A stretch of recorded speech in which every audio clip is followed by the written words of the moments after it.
Hello everyone, আশা করি সবাই খুব ভালো আছেন। আমি চলে এলাম একটা নতুন ভিডিও নিয়ে। আজকে আপনাদের সাথে শেয়ার করব আমাদের এবারের কোরবানি ঈদটা কীভাবে কাটলো, সারাদিন কী করলাম সেসব নিয়ে থাকছে আমার এই ভিডিও। শুরুতেই আমরা ঘুম থেকে সকালবেলা উঠে একটু ছাদে গিয়েছিলাম, যেহেতু সেই দিনের ওয়েদারটা খুব সুন্দর ছিল। আকাশটা প্রচণ্ড পরিমাণ মেঘে ভরা ছিল আর অনেক বাতাস হচ্ছিল, তো তাই ভাবলাম একটু ছাদে যাই, ছাদে যে স্নিগ্ধ বাতাসটা একটু অনুভব করে আসি। সেই জন্য মূলত ছাদে ওঠা। এটা আমার শ্বশুর বাড়ি, আর এই বাড়ির আশেপাশে ভ্যারাইটি গাছ আছে। তো আমাদের ঠিক অপোজিটে এই গাছটা ছিল। গাছটা সম্ভবত কৃষ্ণচূড়া গাছ। এই গাছে ফুল ফুটেছিল আর বাতাসে এত সুন্দর দুলছিল, যেটা দেখতে আমার খুব ভালো লাগছিল। আশেপাশে যেহেতু গাছগাছালিতে ভরা, তো খুব ভালো লাগে, আর বাতাস হলে তো কোনো কথাই নেই।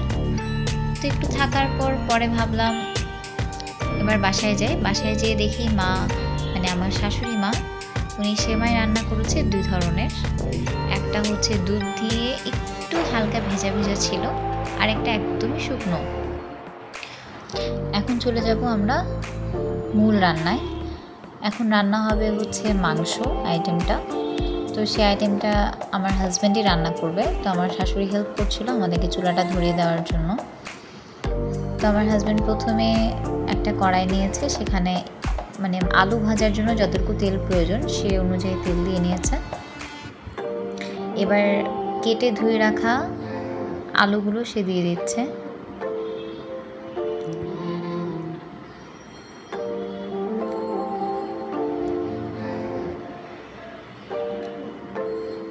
আলুগুলো দেওয়া হয়ে গেলে একটু নেড়ে চেড়ে দিচ্ছে, যেন ভালো করে একটু আলুগুলো লাল লাল করে ভাজা হয়। তো অনেকটুকু ভাজা হয়ে যাওয়ার পর যখন একটু বাদামি কালার হয়ে এসছে, তখন আলুগুলোকে উঠিয়ে নিয়েছে। তো সবগুলো আলু উঠিয়ে নেওয়ার পর আপনাদেরকে দেখাচ্ছি কত সুন্দর করে ভাজা হয়েছে। দেখুন, এই যে বাদামি কালার হয়ে এসছে, দেখতে অনেক সুন্দর লাগছে আলুগুলো, ভাজা ভাজা আলু। মাংসে ভাজা আলুটা দিলে খুব ভালো লাগে খেতে। তারপর সেই তেলের মধ্যে এখন দিয়ে দিচ্ছে পেঁয়াজ কুচি।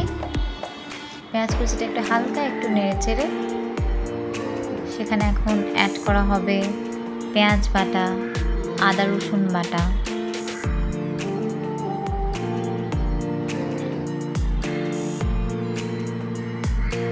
মাটির চুলার রান্না আসলে অনেক মজার। মাটির চুলার রান্না যেমন হেলদি, তেমন টেস্টি, তেমন সময়টাও অনেক কম লাগে মাটির চুলায় রান্না করতে। তো বন্ধের দিনে ভাবলাম যেহেতু সবাই আছে বাসায়, সেক্ষেত্রে একটু ভালো মন্দ যেহেতু রান্নাই হচ্ছে, তাই একটু মাটির চুলায় রান্না করি। মাটির চুলা মূলত আমরা শখের বসে রান্না করি। এটা যে আমাদের মানে প্রতিদিন রান্না করা হয় আসলে তা তো না।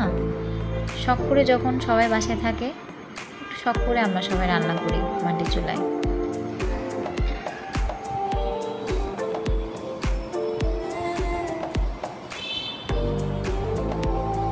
একটু বাদামি কালার হয়ে আসার পর এখন মাংসগুলো অ্যাড করা হচ্ছে।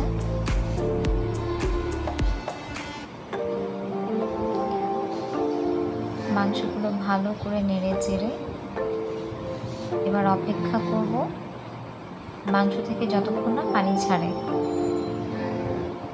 সেদিন আসলে বাতাস হওয়ার কারণে আগুনটা ঠিকমতো জ্বলতে পারছিল না, যার কারণে রান্নাতে একটু সমস্যা হচ্ছিল আমাদের। এই যে দেখতে পাচ্ছেন অনেকটুকুই হয়ে এসছে। এবার একটু লবণ অ্যাড করা হয়েছে। মাংস যখন আমরা কষাই, মশলা দেওয়ার আগে লবণটা দিয়ে যখন সেদ্ধ করা হয়, মাংস থেকে যথেষ্ট পরিমাণ জল ছাড়ে, যার কারণে লবণটা সেদ্ধর সময় দিলে খুব ভালো হয়। আরেকটা ব্যাপার যেটা আমরা অ্যাডটা পরে করেছি, সেটা হচ্ছে এখানে আমাদের তেজপাতা, তারপর হচ্ছে লবঙ্গ, দারুচিনি, এলাচ, এগুলো আগে দেওয়ার কথা ছিল তেলে, কিন্তু আমরা ভুলে গিয়েছিলাম, যার কারণে আমার হাজব্যান্ড পরে অ্যাড করেছে। এগুলো অ্যাড করার পর ভালো করে নাড়াচ্ছে। এইসব জিনিস আগে দিলে কি হয়, একটা সুন্দর একটা স্মেল আসে। আমাদের মিস্টেক হয়ে গিয়েছিল, আমরা ভুলে গিয়েছিলাম, এই জন্য আমরা পরবর্তীতে অ্যাড করি এগুলো। তো এখন এক এক করে সবগুলো মশলা দিয়ে দিচ্ছে, মরিচের গুঁড়ো, হলুদের গুঁড়ো, জিরা, ধনে, সবগুলো মশলা সুন্দর করে অ্যাড করে পরিমাণ মতো এখন ভালো করে কষানো হবে। মাংস রান্নাটা যেহেতু আমার হাজব্যান্ড খুব ভালো করে, সেজন্য ওকে দিয়েই মূলত রান্নাটা করা হচ্ছিল। আর আমি করব হচ্ছে পরবর্তীতে ডিম আর পোলাও, ভাজা, এগুলো আমার দায়িত্বে ছিল, আমি করব। তো মাংসটা ওর হাতে যেহেতু বেশি মজা হয়, তাই ওকে বলেছিলাম প্লিজ তুমি রান্না করো মাংসটা।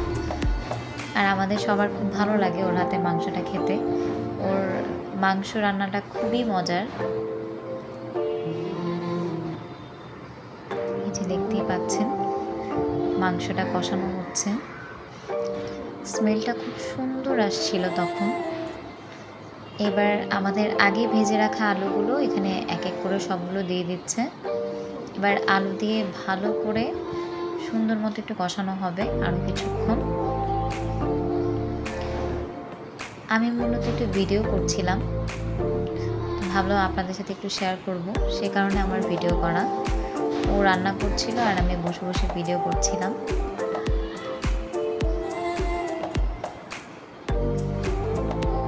ভালো মতো কষানো হয়ে গেলে এবার আমরা এখানে জল অ্যাড করছি। এবার এই জলটা দিয়ে আবার একটু কষানো হবে মাংসটা। মাংসের ঝোলের লবণ আর মশলাগুলো যেন আলুর মধ্যে ঢোকে, সেজন্য আমরা একটু অপেক্ষা করব।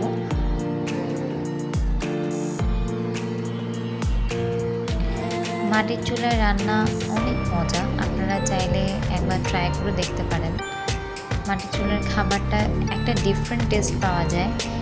আর যদি সেখানে ইউজ করা হয় মানে বাটা মশলা, যেটা কিনা আমরা বাজার থেকে কিনে আনি সেই মশলা না, পাটায় বেটে যে মশলাটা করা হয় সেই মশলা দিয়ে যদি রান্না করা হয় সেটার টেস্ট আরও দ্বিগুণ হয়ে যায়। কিন্তু এখন আমাদের সময়টা এত কম, যার কারণে এখন আর আগের মতো বাটাবাটির সময়ও নেই, যার কারণে এখন সেই বাটা মশলা দিয়ে রান্নাও হয় না, খাওয়াও হয় না। অনেকক্ষণ পর দেখলাম হয়ে গেছে মাংসটা। উপরে কিছু কাঁচামরিচ আমার হাজব্যান্ড ছিটিয়ে দিয়েছে শেষ ফিনিশিং দেওয়ার জন্য। এবার ভালো করে একটু নেড়ে চেড়ে 5 থেকে 7 মিনিটের মতো রেখে এটাকে আমরা নামিয়ে ফেলব। আর এই হচ্ছে আমার শ্বশুরের ছাদ বাগান। আমার শ্বশুর অনেক গাছ লাগাতে পছন্দ করে উনি। এটা হচ্ছে তার লেবু গাছ, আম গাছ, এখানে ভ্যারাইটি গাছ আছে ওনার, পুরোটা ছাদ জুড়েই গাছে ভরা আমাদের বাড়িতে। এগুলো সব আমার শ্বশুরের খুব শখের, উনি এগুলো সব দেখাশোনা করে, উনি আর আমার শাশুড়ি মা মিলে দেখাশোনা করে। এই যে দেখতেই পাচ্ছেন মাংস হয়ে গেছে রান্না শেষে, একটু গরম মশলা ছিটিয়ে দেওয়া হয়েছে। এখন খুব সুন্দর স্মেল বের হয়েছিল। এই হলো আমাদের ফাইনাল লুক মাংসের। এবার আমি আমার ডিম রান্নার জন্য আগে ডিমগুলোকে একটু ভেজে নিচ্ছি। সেই তেলে আমি তেজপাতা, তারপর দারুচিনি, এলাচ এগুলো সব দিয়ে দিয়েছি। যেহেতু মাটির চুলায় রান্না করার অভ্যেসটা আমার নেই, তাই আমি দেওয়া মাত্রই দেখছিলাম ওগুলো ভাজা ভাজা হয়ে যাচ্ছিলো খুব তাড়াতাড়ি।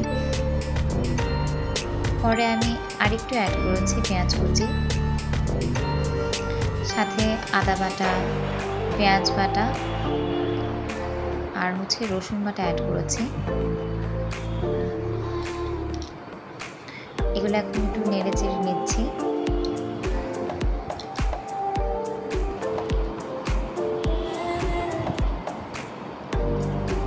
আমি কয়টা লবঙ্গ অ্যাড করেছি, আমি এটা পরে অ্যাড করেছি কারণ লবঙ্গ তেলে দিলে এটা ফুটে গায়ে আসে, যার কারণে এটা আমি পরে অ্যাড করেছি।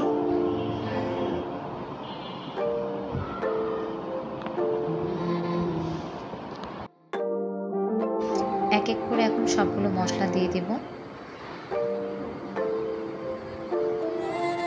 মশলার মধ্যে দিয়েছি মরিচের গুঁড়ো, হলুদের গুঁড়ো, জিরার গুঁড়ো, আর ধনিয়ার গুঁড়ো, সাথে অল্প একটু গরম মশলা অ্যাড করেছি আমি।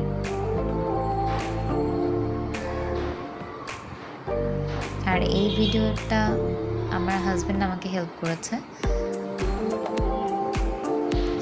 সবগুলো একটু কষা হয়ে গেলে এবার আমি আমার যে ভেজে রাখা ডিম ছিল সেগুলো দিয়ে দিচ্ছি।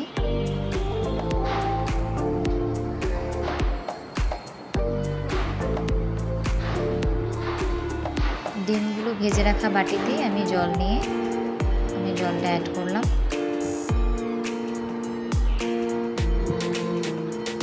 হয়ে গেল আমার ডিম। এবার আমি পোলাও রান্না করব। পোলাও রান্নার জন্য আমি প্রথমে এলাচ নিয়েছি, দারচিনি নিয়েছি, তেজপাতা নিয়েছি। সব তেলে ওগুলো ভাজা হয়ে গেলে সেক্ষেত্রে আমি চালটা দিয়ে দিলাম। এই চালটা আমি আগে রান্নার আগে ধুয়ে সুন্দর করে শুকিয়ে রেখেছিলাম। এরপর একটু ভাজা ভাজা হয়ে গেলে আমি এখানে অ্যাড করব জল। চালটা ভাজা হয়েছে কি না আপনারা ব্রাউন কালার হয়ে গেলে আপনারা বুঝতে পারবেন যে ভাজা হয়ে গেছে। আমি জল অ্যাড করেছি। এই যে আমার ডান আমার পোলাও। এবার আমি এটা একটু দমে রাখবো। এবার আমাদের যে ফ্রাইয়ের আইটেমগুলো ছিল, যেমন চিকেন ফ্রাই ছিল, দেন বেগুন ভাজা ছিল, তো সেগুলো এখন শেষ করব। প্রথমে আমরা চিকেন ফ্রাই করছিলাম।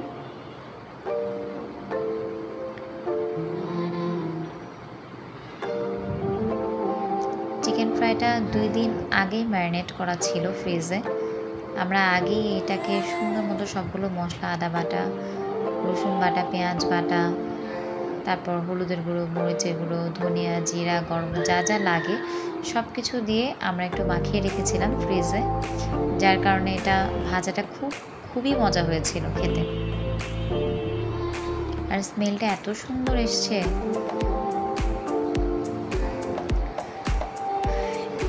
এবার আমরা করব হচ্ছে আমাদের বেগুন ভাজা। বেগুনগুলো একেবারে চিকন করে কেটে নিয়েছিলাম, দেন লবণ জলে একটু ভিজিয়ে রেখেছি। পরে এই কোটিংটা করে দেন এটা এখন ভাজা হচ্ছে। ভাজা হয়ে গেলে এবার আমি সবগুলো পরিবেশন করব। এক এক করে সবগুলো আমি সুন্দর করে সাজিয়েছি টেবিলের উপর। এই ছিল আমাদের ঈদের দিনের রান্না। আমরা কি কি করলাম, কি কি খেলাম আপনাদের সাথে শেয়ার করলাম। আশা করি আপনাদের সবার খুব ভালো লেগেছে। এতক্ষণ আমার সাথে থাকার জন্য আপনাদেরকে অনেক ধন্যবাদ। আবারও দেখা হবে পরবর্তী কোনো ভিডিওতে।